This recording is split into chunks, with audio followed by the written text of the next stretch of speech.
Jaalallee boontuu sirraa miidhame garbaa jaalalaa seenee keessa lime wayyaa ganna gootee wayii siimee jiru namarraa bahee awwaalame. Kan jaalate beekaa gubaa jaalalaa halkan gadi ciisu Siyaadaatiin bulaa. Yungaadi ciisellee garaan galgalaa yeroo meeqan fiigee qabadha hulaa.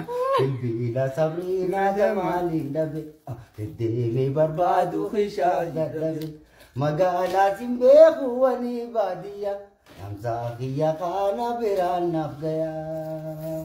Jalaas kan buuse silaa rabbumaa kan jaalalta jeeftee hin qabugumaa. Dhibee biraan qabu yonduu eessumaa namni naaf barbaada gumaanii suma akka waan Sabriinaa fuularra jirtu qaamaan gadi ciisu qalbiin narrabtu sirbaas ni kennaaf kan namaan sirbitu maaloo na beeksisaa bakka siin jirtu.